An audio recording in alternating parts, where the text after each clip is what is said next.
본 영상은 유튜브 채널 군석이밀 뉴스TV에서 제작하였으며 도움이 되셨다면 좋아요와 구독하기를 눌러주세요. 시청해주셔서 감사합니다. 알람 설정을 하시면 영상 업로드 시 바로 시청하실 수 있습니다. 우리 군이 20년 만에 명품 자주포 K9 전력화 사업을 최종 완료했습니다. 최대 사거리가 40km인 데다 분당 8발을 발사하는 K9 자주포 배치로 우리 군의 대북 포병 전력 우위가 대폭 향상됐습니다. 방위사업청은 11월 13일 보도 자료를 통해 우리 군 화력 전력의 주력 무기인 K9 자주포를 성공적으로 군에 배치를 완료함으로써 전력화 사업을 종결했다고 밝혔습니다. 우리 군은 이로써 사거리 40km인 1K9와 32km인 K55A1, 24km인 K55 등 세 종류의 155mm 자주포로 포병 전력을 강화했습니다. 우리 군은 앞으로도 성능을 한층 강화한 K9A1 원격 무인 조정이 가능한 K9A2 등으로 지속해서 개량할 계획입니다. K9 자주포는 한화디펜스가 국방과학연구소 에드와 1998년 국내 기술로 독자 개발한 52구 경장 자주포로 2000년부터 국내에 실전 배치됐습니다. K9은 급속 발사 시 15초 내에 3발을 발사하고 3분간 18발을 사격할 수 있습니다. 또 1시간 동안 계속해서 분당위에서 3발을 발사할 수 있습니다. 자주포 1문 단독으로 여러 발을 사격해 포탄을 표적에 동시에 명중시키는 동시착탄, 토트, 사격 기능을 구현해 화력 효과를 극대화했습니다. 특히 길이 8m 52구 경장 자주포 개발은 전 세계에서 독일에 이어 두 번째로 우리나라 무기발전사의 한 획을 긋는 큰 성과입니다. 포신 길이를 구경으로 나눈 값인 구경장이 클수록 포신의 길이가 길어져 사거리도 늘어납니다.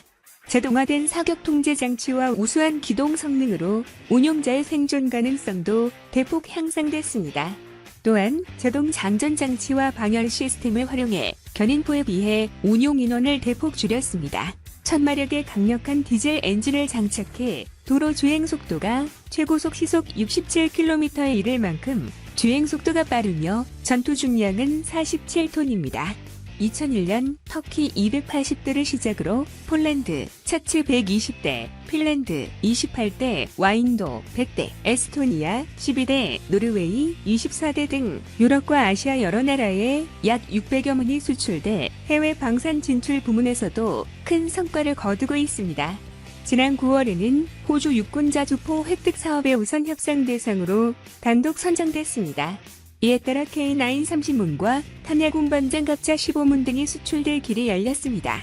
국제평화연구소에 따르면 2000에서 2017년 세계 자주포 수출 시장에서 K9 자주포는 총 572대를 수출해 전체 시장의 48%를 차지했습니다. 경쟁 자주포인 독일산 PZH-2000 189대, 중국산 PLZ-45 128대에 비해 압도적 우위를 보여 한국을 대표하는 명품 무기로 자리매김했습니다. 방위사업청은 지난 9월 750억 원을 투입해 독일산인 K9 자주포 엔진의 국산화를 추진하기로 결정해 완전한 자주화가 달성될 날도 그리 멀지 않았습니다. 그렇게 된다면 앞으로의 세계 자주포 수출 시장에서의 K9의 입지는 더욱 확고해질 것으로 보입니다. K9의 유일한 대항마이자 완벽한 기계로 칭송받는 독일의 PZH-2000은 너무 비싼 가격으로 대량 운용에는 심각한 무리가 있습니다. 원래부터 고가된 장비가 냉전 종결 후 독일군이 감축되면서 생산 수량이 크게 줄었기 때문입니다. 개량 이전 오리지널 K9에 비하면 모든 부분에서 조금씩 앞서는 강력한 자주포이지만 일대 가격이 K9 플러스 K10 합친 것의 갑절에 달하기 때문에 오스트레일리아 차기 자주포 사업에서 한국에 개폐하고 말았습니다. 그마저도 K9의 개량형이 개발됨에 따라 그 격차는 더욱 벌어질 것으로 기대됩니다. 이러한 가운데 인도와 대치 중에 있는 중국이 자국산 최신 공호식 자주포가 한국의 K9 자주포나 독일의 PZH-2000보다 더 우수한 성능을 지녔다고 주장하였지만 결국 허풍으로 드러나 창피만 당하는 사건이 벌어졌습니다. 중국은 6월 초부터 라다크 일대의 자국이 자랑하는 최신형 무기들을 대거 전진 배치하면서 자국산 최신 무기로 인도를 제압하겠다고 엄포를 놨습니다. 중국 보병은 트럭에 국사포를 얹은 차륜형 자주포 PLC 181과 05식 155mm 자주포, 07식 122mm 자주포 등 중국이 자랑하는 가장 최신의 포병 장비들이 전개됐습니다.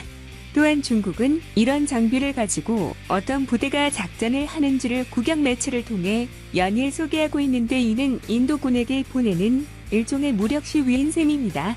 그런데 무력 시위 중 중국은 망신 개망신을 당했습니다. 사건의 발단은 지난달 17일 중국 관영 CCTV가 시장 군부 관할구 영내 포병 활약 운용 시범 보도했습니다.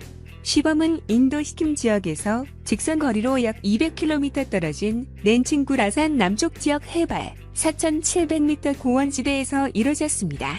영상 속 중국군은 그야말로 첨단 과학기술군이었습니다. 정찰부대 소형 무인 정찰기가 확인한 적, 정보가 포병부대의 사격 통제 컴퓨터에 전송되고 데이터를 바탕으로 포병이 포격을 가해 적진지를 초토화시켰습니다. 마치 한 편의 잘 만든 선전 영화를 보는 듯하였습니다. 그러나 여기서 전문가들은 유독 눈에 띄는 장면을 캐치해냈습니다. 영상에는 중국이 자랑하는 최신의 05식 자주포와 07식 자주포가 등장하는데, 05식 자주포는 알제리와 쿠웨이트 등에서 도입해 유명세를 치른 PLZ-45 자주포의 최신 개량형으로 52구 경장 주포와 자동화된 사격 통제 장치를 탑재한 고성능 자주포라고 중국은 주장합니다.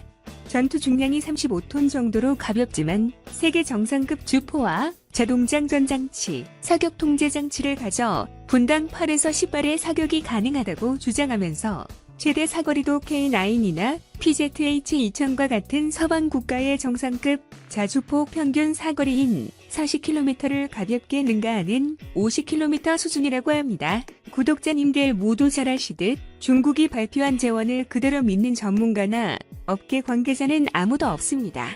한국의 K9이나 독일의 PZH-2000과 같이 세계 정상급의 기술이 적용된 자주포조차 중국이 주장하는 사거리나 발사 속도를 구현하지 못하기 때문입니다. 100번 양보의 05식 자주포가 중국이 말한 대로의 재원을 가지고 있다고 쳐도 영상을 통해 확인한 중국산 자주포는 절대 실전에서 사용할 수 없는, 아니 사용되어서는 안 되는 끔찍한 무기라는 것이 전문가들의 의견입니다. 그 이유는 포탄을 쓸 때 반동 제어와 차체 안정화가 전혀 되지 않아 표적을 맞추기는커녕 자칫하면 아군을 쏠지도 모르는 그야말로 최악의 자주포이기 때문입니다. 영상 속 05식 자주포는 사격 직후 차체가 앞뒤로 심하게 출렁였습니다. 차체가 뒤로 밀리는 사례도 보였습니다. 영상에서 보셨듯 중국 자주포와 같이 발사 후 차체가 이렇게 흔들리는 건 곡사화기로서의 가치가 없음을 의미합니다. 포병 사격은 눈앞에 보이는 표적을 직접 조준하고 쏘는 직사가 아니라 포물선을 그리며 포탄이 저기 머리 위에 떨어지는 곡사입니다. 길게는 40에서 50km 밖 표적을 맞춰야 하기 때문에 매우 정밀한 계산과 조작이 필요합니다. 실제로 05식 자주포 발사 영상을 보면 포탄 발사 때마다 차체가 춤을 춥니다. 1mm 단위로 흔들리는 것이 아니라 수십도 단위로 휘청거립니다. 1mm 틀어질 때마다 1km 거리에서 1m가 빗나가니 수십도가 틀어졌을 때 수십 킬로미터 밖에서 얼마나 오차가 클지는 상상하기도 어려운 수준입니다. 사실 정상적인 나라라면 이런 무기는 배치가 될 수가 없습니다. 그러나 중국이기에 가능한 것입니다. 최근 100여 대의 한국 K9 자주포 차체를 도입해 화제가 됐던 폴란드도 자국산 자주포 차체가 반동을 흡수하지 못하기에 K9을 도입할 만큼 차체 반동 제어 문제는 자주포에게 있어 대단히 큰 문제입니다. 중국이 제 아무리 미국에 버금가는 돈을 쏟아내며 국방에 투자한다한들 기술력은 하루아침에 얻어낼 수 있는 것이 아닙니다.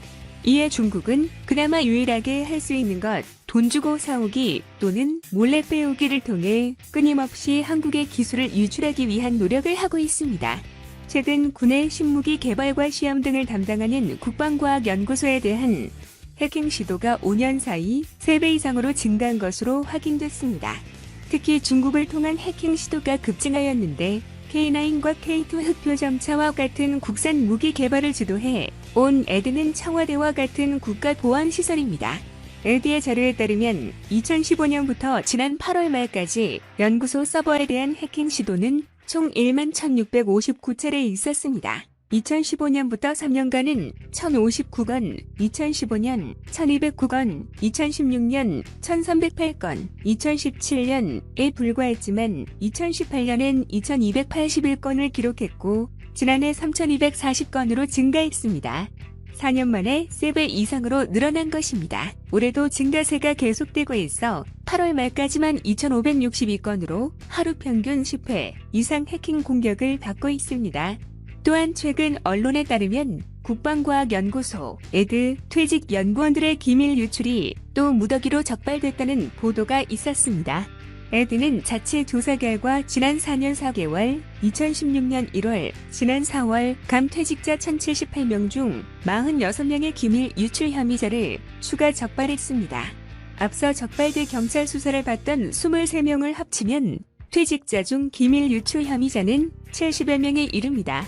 또 현직 직원들 가운데서도 126명이 자료를 무단 반출하는 등 보안 규정을 위반한 것으로 조사됐습니다. 1998년 시작한 K9 자주포 사업이 이제 종료되었습니다. 수출 확대와 아직도 야전에 남아있는 노후 하포를 대체하기 위해서는 업체 생산 라인 및 전문 인력 유지가 필요합니다. 또한 지속적인 성능 개선을 통해 기술진 무화에 대처하고 신기술의 적용도 필요합니다. 그리고 무엇보다도 우리의 기술로 만들어진 국산 무기들의 기술 유출을 기필코 막아야 할 것입니다. 기술 유출의 무인은 나라를 팔아먹는 현대판 이완용과 다름없습니다. 한국인을 죽이는 한국인이 되는 악질 범죄자로 유출 정도에 따라 최고 무기징역과 사형까지 구형할 수 있도록 법 개정이 시급합니다. 본 영상은 유튜브 채널 군사기밀 뉴스TV에서 제작하였으며 도움이 되셨다면 좋아요와 구독하기를 눌러주세요. 시청해주셔서 감사합니다. 알람 설정을 하시면 영상 업로드 시 바로 시청하실 수 있습니다.